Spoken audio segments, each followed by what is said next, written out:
A gente está iniciando o nosso processo de estudos sobre a história da teologia da libertação, né, e os seus processos de desenvolvimento teórico no pensamento da América Latina. Quando a gente olha para a América Latina, nós temos uma realidade muito diferente daquela que nós temos na Europa.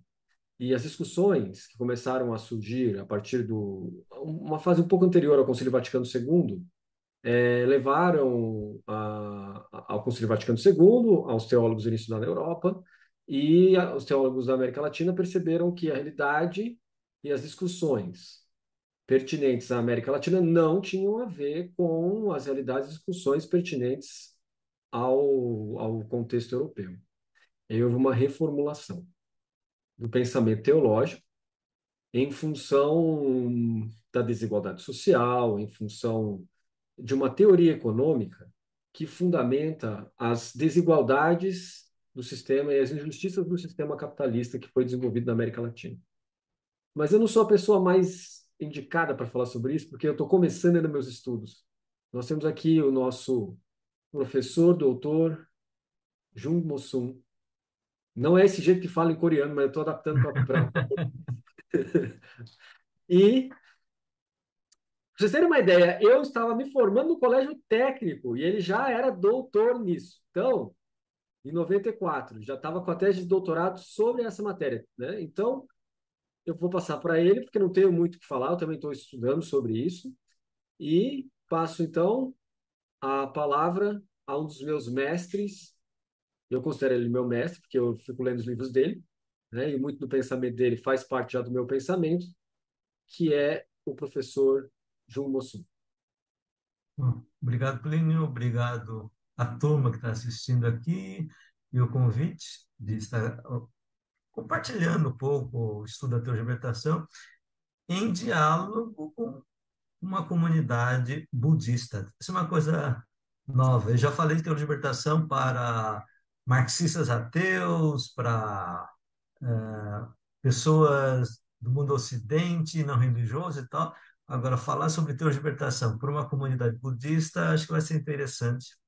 E eu quero, nessas 10 aulas sobre teologia de libertação, é, obviamente eu vou falar sobre teologia de libertação, né? Mas em diálogo com, ou seja, não eu dialogar, mas assim, de apresentar temas que vocês possam pensar, vocês elaborarem, ter intuição, a partir da minha interpretação da teologia de libertação, né? Porque teologia de libertação é uma corrente teológica que nasceu com polêmica, com diversas perspectivas diferentes.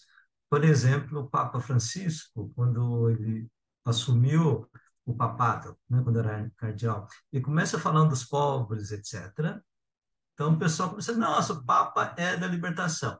Aí os italianos, desculpa, os argentinos falam, não, o Papa não é da teologia da libertação, é da teologia do povo. Essa é uma discussão que tinha.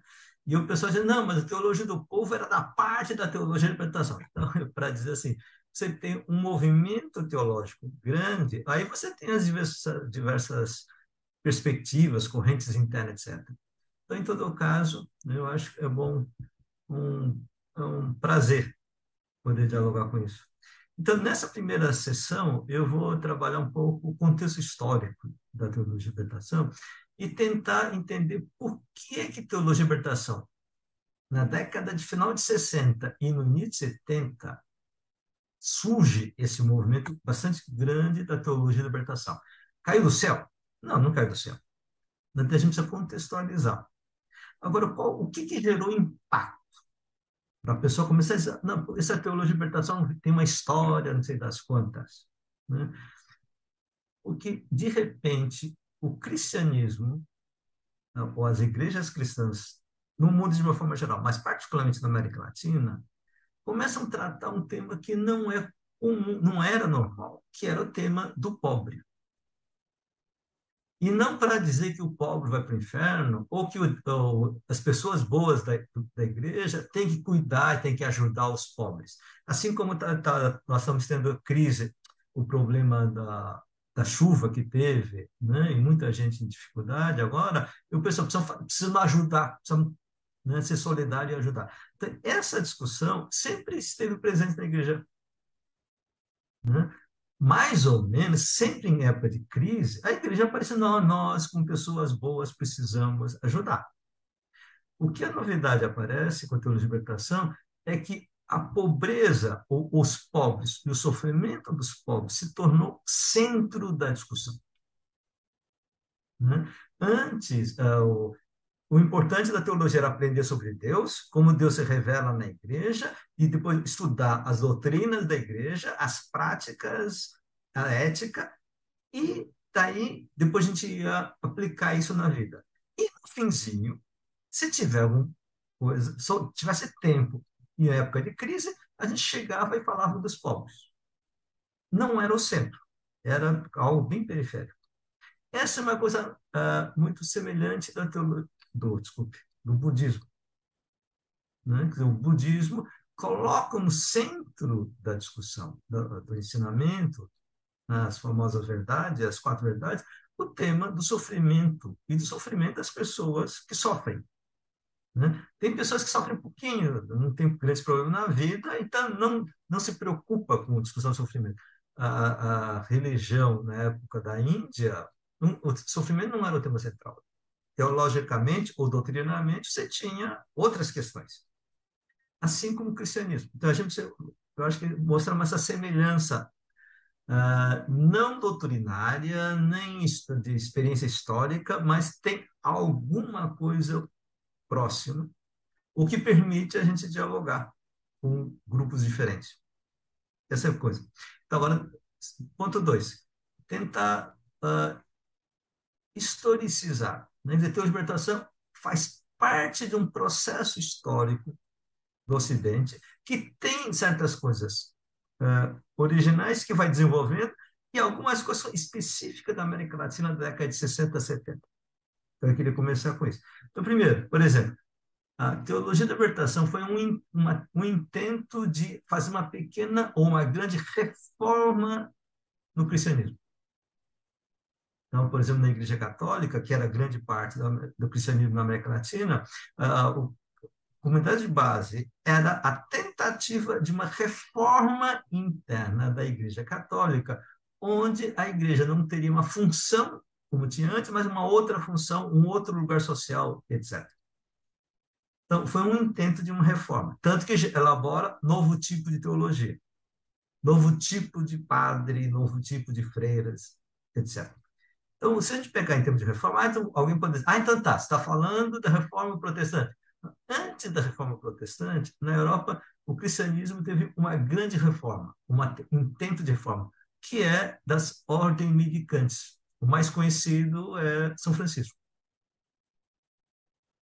Quer dizer, eu acho que não tem um cristão ou alguém que vive na América Latina que nunca ouviu falar em São Francisco ou que nunca assistiu nenhum filme, alguma coisa sobre São Francisco. Porque era uma figura importante, impactante, porque numa época onde a Igreja Católica tinha riqueza e o poder, de repente aparece uns jovens da família da burguesia entrar numa ordem que cuida dos pobres, vive de forma pobre e cuida dos mais pobres, dos pobres que eram leprosos. Né? Aí de novo você lembra um pouco assim, a vida do Buda. Né? O Buda também, pum, de uma classe, ele rompe e vai. Sabe, de onde vem essa coincidência? É porque são movimentos religiosos reformadores que estão marcados por um impacto, mudanças sociais. E a forma cultural religiosa de solucionar, de lidar, explicar e resolver o problema, não dá conta. Então vem uma nova geração de pessoas e diz, olha, precisamos dar uma outra resposta a essa situação, e essa situação exige novas respostas e, portanto, também de nova concepção sobre a vida, o mundo e, portanto, concepção religiosa diferente. Depois nós tivemos a reforma protestante, né, de Lutero e companhia, Calvino, enfrentando o problema do surgimento da burguesia. São Francisco começa a estar lidando com o capitalismo emergente nas cidades estado da Itália, né? Depois aparece a discussão da reforma, que na mudança da economia na Europa como uma forma toda, e eu não vou passar muito tempo nisso. No século XIX, ou no século XVIII para XIX, nós tivemos, por exemplo, na Inglaterra, o movimento metodista, porque tinha a Revolução Industrial na Inglaterra, cria um caos social genérico, geral para caramba, e a Igreja da Holanda, a Igreja Oficial, não lida, e diz, oh, isso não é problema, isso é coisa do pecador, esse é o pecador que está criando esse problema, e o movimento metodista vai tentar reagir a isto.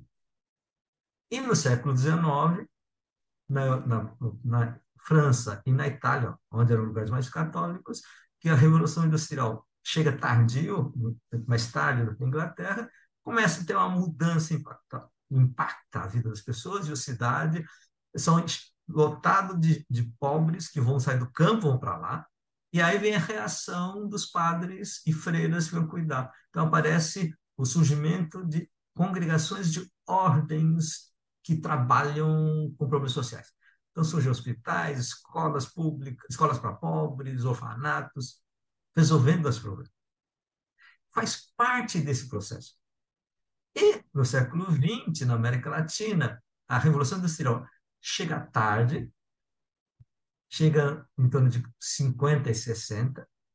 O impacto da industrialização, por exemplo, se você pensar o Brasil, né, quer dizer, quando é que começa a industrialização?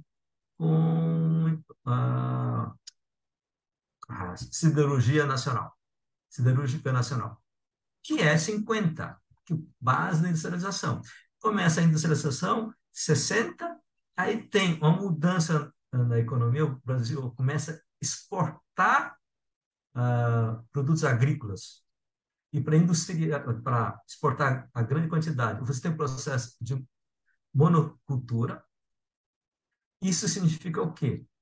Que os camponeses que moravam nas fazendas, com meieiros ou coisa assim, plantavam coisas e vivia, comia de lá e trabalhava para os fazendeiros, são expulsos da cidade, do campo, porque agora as fazendas vão ser monocultura, entra máquinas, você não precisa de camponês. Esse pessoal vai procurar emprego na cidade. Na cidade não tem emprego, porque o que aprendeu na vida foi para a agricultura, e a cidade precisa de indústria, e você tem uma concentração de pobres nas grandes cidades. Isso acontece na Argentina, no Brasil, Chile. E aí você tem um problema bravo. Nesse processo, você tem reação. Então, reação das pessoas que se preocupam com os pobres. Então, você tem um movimento popular, você tem estudantes e políticos dizendo, olha, essa situação não é aceitável. Nesse momento, uma outra coisa importante é que, assim, na década de 50 e 60, é um movimento de independência dos países colonizados na África e na Ásia. Então você tem essa ideia, nossa, olha na África, esse pessoal está lutando na Argélia, na Índia, Gandhi, começa a aparecer. Então os estudantes e os cientistas sociais começam a dizer, olha, nós precisamos encontrar um caminho, tem um movimento para isso. E na América Latina, em 59, nós tivemos o quê? A Revolução Cubana. Não somente podemos fazer a independência dos países colonizados, a América Latina já estava independente, mas nós podemos nos independenciar, se tornar independentes do controle norte-americano sobre o resto da América Latina. Então, você tem, além dos problemas sociais nas grandes cidades, você também tem essa possibilidade de a ideia, podemos mudar. Ao mesmo tempo, a burguesia ou a elite dos países da classe média e classe alta da América Latina, os estudantes tinham a perspectiva do mito do desenvolvimento. Eles eram contra o socialismo, mas pensavam o seguinte, com a nossa industrialização, nós podemos construir um país melhor, um futuro melhor. porque isso era uma parte do imaginário do mundo moderno liberal. Esse vai demorar, precisamos fazer esse processo, aceitar certas regras, certas dificuldades do capitalismo, mas nós vamos chegar, todos vamos chegar. Então você tinha uma visão otimista. A nova geração de liberais, nós vamos ter um país desenvolvido, parecido com os países ricos. Você tinha setores de esquerda, dizendo, nós não queremos ser igual aos Estados Unidos, mas podemos ser independente, autônomo, assim como fizeram Gandhi na África, na Ásia e Cuba. Nesse movimento, qual é a reação dos cristãos? Então, você tem um grupo de cristãos que começa muito fortemente pelos estudantes. Então, estudantes católicos, uma boa parte que estão no movimento, eles vão recebendo influência de certos teólogos da década de 50 para 60, particularmente da França, e cria, por exemplo, na França tinha chamado Juventude, você tinha Juventude Universitária Católica, Juventude Estudantil Católica, Juventude Operária Católica, Juventude Agrária Católica, Juventude Independente Agrícola Católica, desculpe. Então, havia uma associação de jovens organizados para, em nome da fé cristã, fazer mudanças sociais ou melhorar a situação. Então, a noção do que se falava da pastoral, ou de você manter a fé cristã, não era restrito mais só à igreja, mas entrava também na sociedade. Isso é 50 e 60. E aí o que o Plínio diz, em 60, a Igreja Católica passa por uma grande mudança com o Concílio Vaticano II, que muda toda a concepção de Deus, da igreja e da relação da igreja e o mundo. Então, só resumindo, assim, nós temos mudanças econômicas sociais, temos mudanças políticas, temos mudança social das grandes cidades, esse movimento de atender às necessidades e superar o sofrimento dos pobres. Nesse conjunto, aí aparecem movimentos de jovens católicos, aparece uma concepção de igreja, de teologia que vem do Vaticano II. E nessa coisa, você tinha, por exemplo, fazer reuniões. Né? Então, foram os padres que começam a lidar com isso, com lideranças chamadas pastorais, não se usava exatamente esse termo, mas a gente pode chamar assim, e aí tinha reuniões, encontros, cursos. E nesse processo, o que tinha claramente? O pessoal tinha uma intuição. Nós precisamos fazer alguma coisa porque Deus não está de acordo com a situação que está. Ótimo. Só que o que eles tinham aprendido sobre teologia, quem é Deus, o que é o ser católico, o que tem que fazer cada dia, não cabia. Né? Eu vou dar um exemplo bem concreto. Tá? A minha mãe, católica, eu aprendi a ser católico com ela, né? Quer dizer, desde criança aprendeu através dos padres, toda uma teologia que Deus mandou o seu filho morrer na cruz por meu sofrimento, levar a gente para o pecado, sair do pecado para o inferno, sair do pecado e não, ao invés de ir para o inferno, a gente vai para o céu para na vida eterna, a gente ter uma vida eterna boa, etc., após a morte. No dia dela, no dia a dia, quando tinha pessoas com sofrimento, com dificuldade, ela ajudava. Né? Ela fazia coisas que meu pai não sabia, pegava dinheiro que meu pai não sabia, e ela ajudava. Tá? A teologia dela não tinha nada a ver com o que ela fazia. Na teologia, quando tinha que explicar, não, porque o sofrimento vem do pecado, pelo Adão e Eva, etc. Então a gente tem que confessar e aceitar o sofrimento e ir para o céu. Quando via as pessoas sofriam, eu não tinha esse negócio, não, a gente vai deixar que o sofrimento é o caminho da salvação. Não tinha isso. A teologia não batia com a vida prática. Mas ela não teve grandes problemas, passou a vida assim. Quando os jovens começam a discutir essas coisas, entra em crise.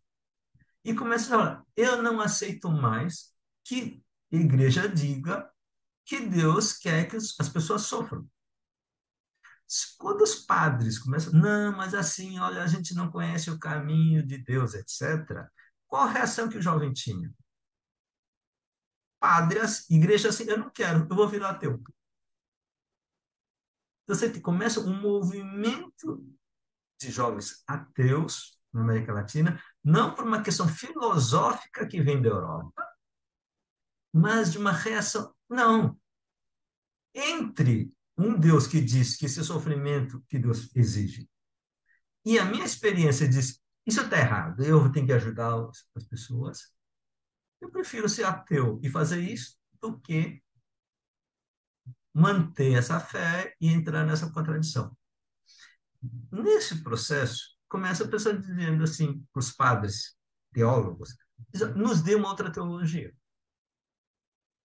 Esse é o movimento, a emenda, o pedido dos jovens e dos padres, dos líderes leigos, católicos e protestantes que estão entrando na questão social, dizer, nos dê outra teologia. Me explique a Bíblia de um outro jeito, porque assim não dá. E aí, os teólogos que já estavam estudando de uma forma diferente a partir das teologias novas que estavam vindo na Europa, e alguns do mundo protestante que vinham dos Estados Unidos, começa esse movimento. Nós precisamos uma nova teologia, uma nova ideia de Deus. E aí, desse, olha, a Bíblia, realmente, estudando a Bíblia direito, a Bíblia diz que Deus quer justiça e não sofrimento. Né? Ah, mas isso vai gerar. Revolução gera confusão, guerra, e Deus quer paz. Aí o pessoal achava lá na Bíblia.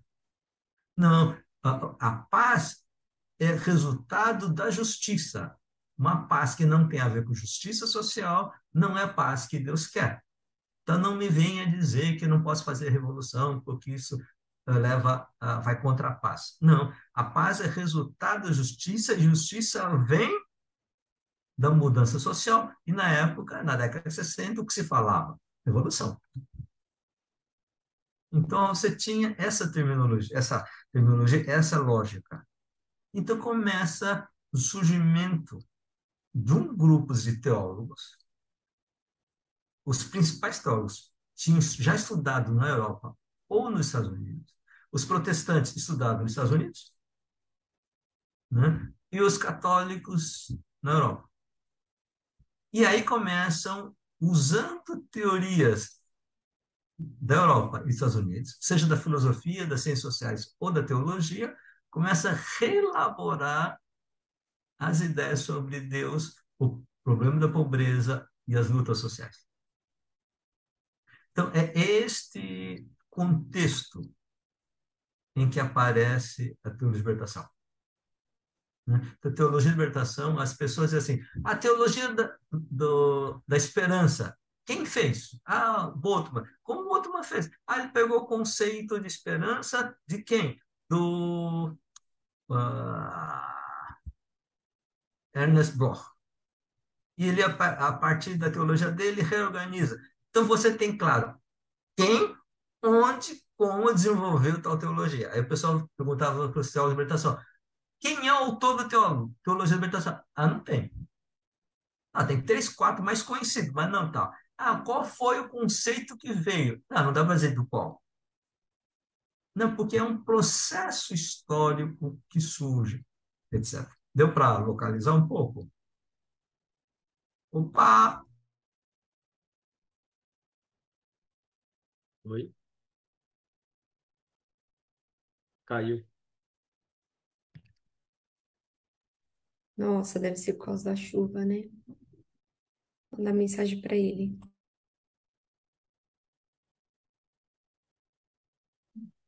Não é melhor pausar a gravação? Teve um trovão, alguma coisa aqui, o sistema caiu. Ah, voltamos. Deu para, sei, deu uma visão um pouco do contexto e talvez pudesse levantar algumas perguntas e a gente eu desenvolvo melhor. Tá me Tem alguém que ouvindo? tem uma pergunta já ou, alguém, ou se Não, tiver, já faz 25 minutos e a gente desenvolve. que é essa a ideia central. Eu Eu queria. acho, eu acho que seria interessante a gente voltar a gravar, igual o Yoshi colocou, e, ao mesmo tempo, o Jung fazer mais, então, 25 minutos de exposição para a gente ter uma ideia melhor, né? Porque está um pouco cedo ainda, né? Talvez. Porque são 30 minutos, depois são mais 10 minutos, não é isso? É. É, você deve. Depois vem a segunda aula, que é outro tema. Ah, Aham. então tá bom. Já tá É isso. gravando, tá? Só para Tá, avisar. tá. Então, a minha ideia, o que eu quis fazer é dizer, ó, contextualizar para localizar, dizer, qual é o objetivo, tá? Não, mais do que essas informações, de que não se entende movimento, teologia e libertação e outras teologias, doutrinas religiosas que fazem impacto na sociedade, se a gente não entende as questões econômicas sociais a partir de onde aparece o movimento, né? Uhum. Eu queria colocar essa questão central. Depois vamos discutir outra coisa, quais são os conceitos fundamentais que começa na teologia de libertação, que é o problema da opção pelos pobres. Tá? Então, essa concepção de unidade entre uma crítica econômica e, ao mesmo tempo, uma visão crítica sobre a realidade latino-americana, você que estava lá no começo, junto com os grandes, né, Gutierrez, etc., eles já tinham uma concepção assim, ou eles foram desenvolvendo, ou seja, eles pegaram o instrumental e aplicaram em cima da América Latina para analisá-lo, ou eles foram percebendo, houve um desenvolvimento orgânico das visões. Como é que foi isso? É, primeiro, assim, eu sou da terceira geração, tá? O grupo é de 60 quem começa. Então, Gustavo Gutierrez, Hugo Assmann, Miguel Bonino, que é um protestante importante, Fischer Shaw, Rubem Alves, da década de 60. O que nós temos em comum? São todos teólogos que estudaram filosofia, não estudaram sociologia, tá? Que começa trabalhando com pessoas das igrejas e enfrentam os problemas sociais, tá? Porque isso era o que estava acontecendo na realidade, né? Você tinha, assim, no mundo católico, na América Latina, vamos pegar São Paulo. Então, o que era favela na época? Não sei se vocês já viram fotos. Favela era pessoas que viviam em barracas de tábuas ou de papelões. Uhum. Porque saíam do campo expulsos, chegavam na cidade e não tinham onde fazer. Então vão para o morro, literalmente o morro, porque era um lugar que não tinha dono, e começam a viver.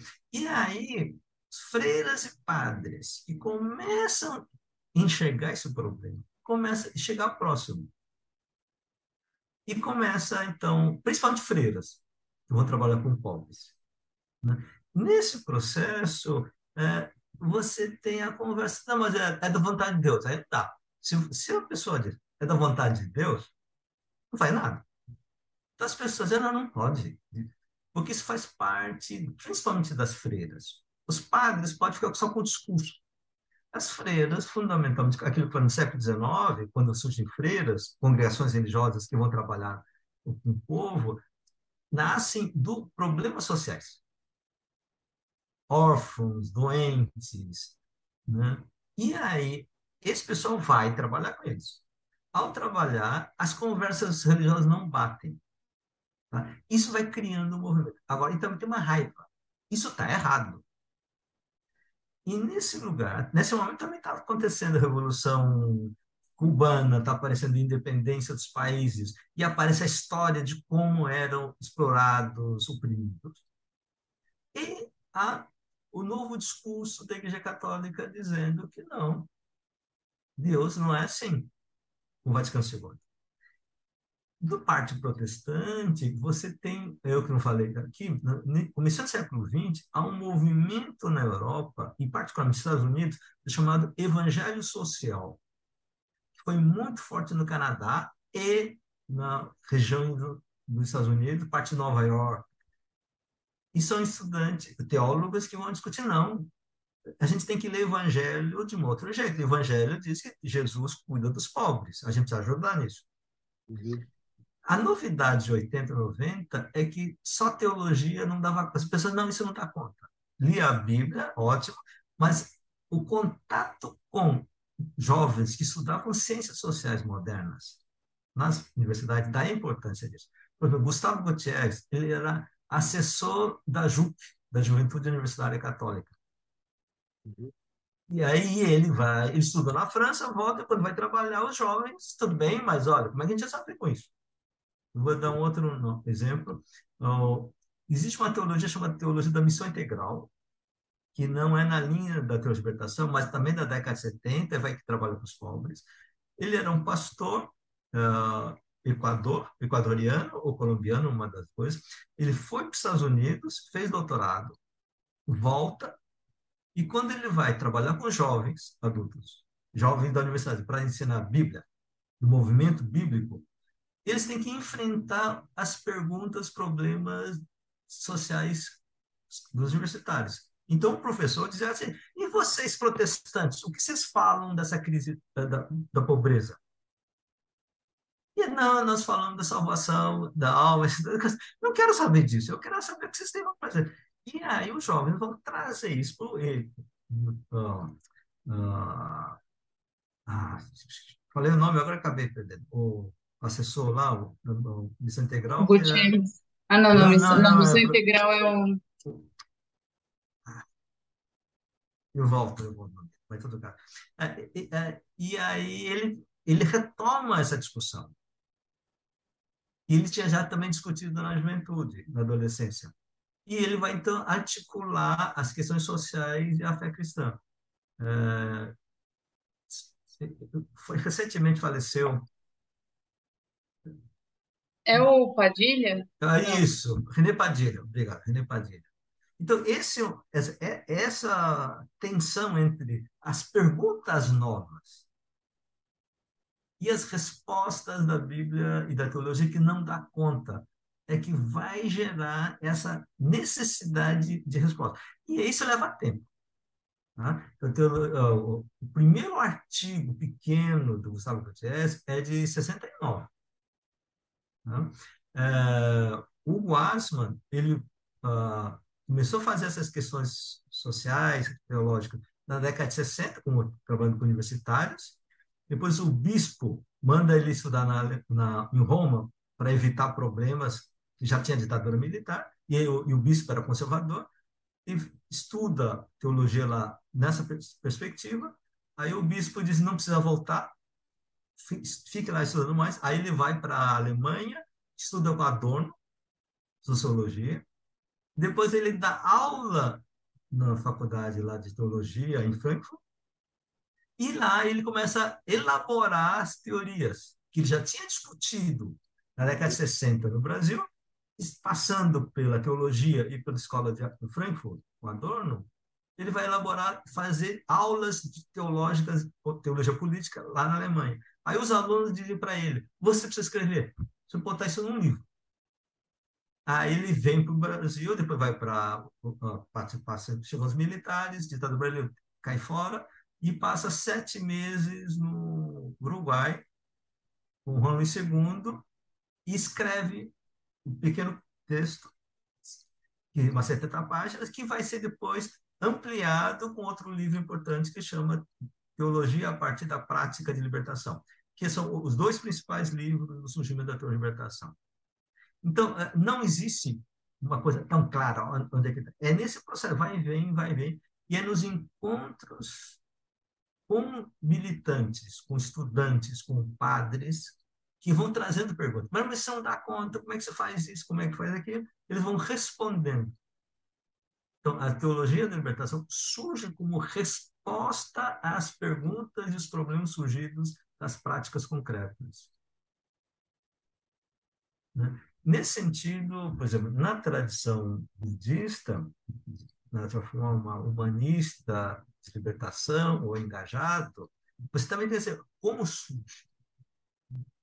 Né? Então, quem quer estudar um pouco o budismo engajado no Sudeste Asiático, ou mesmo na Coreia do Sul, tem um budismo engajado, você não é uma pessoa elabora, não é isso, um cara brilhante, não, é um movimento social que tem que estar exposto. E uma das dificuldades da teologia de libertação hoje é que ficou muito acadêmico e a gente não tem mais tanta emergência de novas perguntas e novas práticas, a partir do qual a gente elabora novas teorias. É um pouco... Mas, gente, abre um pouco mais, uns 10 minutos para a gente fazer perguntas. Agora tem a Patrícia. Patrícia, fala aí, Patrícia. Eu ia fazer a pergunta justamente das diferenças entre a missão integral e a teologia da libertação, e saber se teve, se tinha alguma abertura, uma grande troca, um grande diálogo, ou divergia muito dos pontos, porque cada país da teologia da libertação tem principais pontos diferentes, né, de destaque. Eu queria saber se o professor podia explicar um pouquinho disso. Legal. A teologia da missão integral é a versão, vamos dizer assim, evangélica, não do ecumenismo protestante, das igrejas históricas, mas das igrejas evangélicas mais recentes, que respondem ao problema dos problemas sociais que vêm. Tá? E como eu falava do René Padilha. Qual é a grande diferença entre missão integral e teologia de libertação? É um problema teórico, que é a teologia de libertação, ao analisar quais são as causas do sofrimento, da desigualdade social, e quais são os caminhos de superar. Porque não é dizer, ah, sou contra, tá. Deus está do lado, tá bom. E o que a gente muda? Como a gente muda? Então, ao ela discutir como se muda, a teologia de libertação vai trabalhar com teoria da dependência. Tá? Porque quando você, na América Latina, discutia, na década de 50, quais são as causas do subdesenvolvimento e quais são os caminhos para o desenvolvimento, a teoria fundamental era a teoria do desenvolvimentismo, que dizia: o país da América Latina tem que sair do subdesenvolvimento para desenvolvimento, copiando o que os países capitalistas do centro fizeram. Então a gente segue atrás, é a forma linear. Eles achavam, se vocês fizeram o que eles fizeram, vocês também vão fazer a mesma coisa. Só que essa teoria não funcionava, a economia não estava indo na expectativa. Aí o pessoal vai analisar o que aconteceu.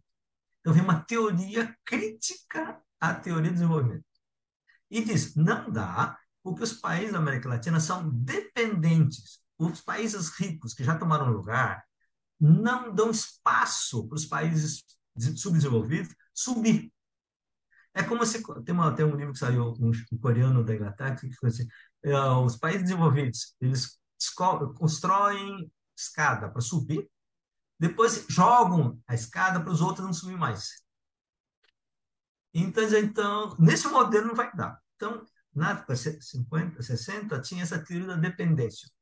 Ora, se a causa do sofrimento, desculpe, do sofrimento, da injustiça, do subdesenvolvimento, tinha a ver com relação de dependência, que não nos deixava desenvolver, qual é o caminho? Nos libertar da dependência. A expressão libertar da dependência é que vai levar à teologia da libertação. Da libertação do quê? Das relações de dependência. Começa assim. Então, tá. E qual é a teoria política para se desenvolver, para libertar? Porque não basta dizer, olha, tá, como é que você faz? A gente precisa de ação política. Tá? Quais são as ações políticas que levam a isso? Aí foi dialogar com o marxismo. Seja para explicar a economia capitalista, quanto a revolução, a mudança política. E aí, marxismo tem um problema, que é o ateísmo. Então, a missão integral dizia, não, se vocês usarem marxismo, nós vamos levar ao ateísmo. Pode resolver problemas sociais, mas a gente vai cair no ateísmo comunista. Portanto, a gente é contra. Os teólogos da libertação diziam, não, a gente deixa de lado a parte ateu do capitalismo, do marxismo, e a gente usa só a teoria econômica e social para explicar o capitalismo e a mudança política. Aí os outros ficaram brigando. Missão integral diz, não, vocês são muito ingênuos. E aí não teve conversa. Então, esse fenômeno também vai aparecer, por exemplo, no mundo budista. Né? São minhas informações muito precárias, mas assim, o humanismo budista que surge no final do século XIX para XX, na China, estão marcados por uma determinada interpretação da realidade, dialogando com certos filósofos europeus. E essa interpretação do que é humanismo vai ter brigas. Uhum. E aí vai ter rachas internas. Então, muitas vezes a racha não é da interpretação da doutrina do Buda ou de Jesus, mas como é que você usa estas intuições ou ensinamentos básicos de Buda e de Jesus para operacionalizar no mundo de hoje. Aí você vai ter a briga do pessoal mais de esquerda, mais de centro. Né? Deu para. E tem pessoas que não precisam. Tem pessoas que acham que não precisa de teoria social. Eu, particularmente, acho que não, porque você não vai funcionar, né? Vai, em todo caso, não é agora, a gente vai mais para frente. Mas, Obrigada, professor, resolveu. Ju, deixa eu fazer uma pergunta rápida aqui. Hum. Há uma diferença entre teoria do desenvolvimento e teoria da dependência na aplicação da hermenêutica da teologia da libertação ou não? Não Então, entendo. você tem sim. Então, você. A teoria do desenvolvimento é da versão capitalista moderna, tá? Dizendo que é de uma forma linear. Você vai subindo sem conflito. Teoria da dependência, você tem duas versões. Uma versão mais marxista, tá? E você tem uma versão não marxista, por exemplo, do Fernando Henrique Cardoso. Hum, Tá? Então, você, na teoria da dependência, também você tem brigas internas. Tá? Eles têm algumas coisas básicas, depois tem a diferença. E aí você tem visão mais weberiana, Fernando Henrique Cardoso, e versão mais marxista-leninista do Teotônio dos Santos, por exemplo. uhum, Tá?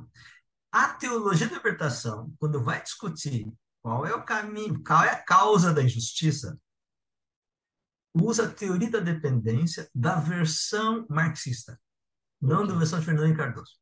Uhum, Tá? Da minha tese eu discuto essa coisa. E por quê? Porque você tinha uma leitura teológica de que Deus vai vir resolver rapidamente, a visão mais rápida da revolução, e não de versão weberiana, porque é mais lenta, etc. hum, Depois, na teologia da libertação, então, depois, na década de 1975, muda o conceito de libertação. Em vez de libertação da dependência, passa por libertação ponto. hum, Libertação de tudo. Aí você dá um problema. Isso vai dar um problema depois. Isso é minha tese doutoral. Tá? Então, mas você tem esse processo interno. E depois a gente vai ver que na discussão da teoria da dependência, se tinha os que pegavam a teoria da dependência, mas não levavam muito a sério a discussão econômica marxista, uhum, Gustavo Gutierrez, Leonardo Boff. ok. E se tinha Hugo Assmann e outros que levavam mais a sério os conceitos marxistas. Uhum, Mas essas são pequenas brigas internas. Quem faz a tese vai dizer, tem uma diferença conceitual isso. Mas assim, com o movimento próximo, tá? A briga é com teologia da libertação com teologia da missão integral. ok. Uhum, Não? Então, a minha ideia era assim, isso. Tem tem uma visão que aconteceu com a teologia da libertação para vocês também poderem entender, ao estudar as linhas do budismo, nas diversas versões de como você deve resolver os problemas, lidar com os problemas de sofrimento. E você tem sofrimento que é natural do corpo, vai morrer. Tem sofrimento que vem de uma coisa mais pessoal, angústia familiar, coisa. E você tem sofrimento que vem de um processo social, que não depende do indivíduo e você nem sabe o que aconteceu. A teologia da libertação vai desenvolver, trabalhar mais sobre essa dimensão do sofrimento, da opressão, do processo social. Isso não quer dizer que a teologia da libertação não está interessada em problemas individuais. Só quer dizer assim, uma teologia não dá para lidar com todos os problemas. Você tem que priorizar, senão não dá. Você não faz um autor não pode escrever 50 livros sobre os diversos aspectos e causas do sofrimento. Você não vai para frente, né? uhum, Então, aí você tem que saber qual é a linha que cada grupo está fazendo. uhum. Eu acho que deu para, só para a gente manter, deu 45 minutos, né? Deu? Aí a gente, Deu. já é, rápido. Hum. Então a gente faz uns, com 5 minutinhos de desconto, para eu Isso, parar. Isso. isso, para dar um café, alguma coisa assim? É. E aí a Beleza? gente volta à segunda aula para a gravação, Então tá tá bom. bom? O pessoal que tem que fazer perguntas depois, tá? Senão só vai ficar. Eu prefiro ter pergunta para responder do que eu falar sozinho, tá bom, gente? Falou.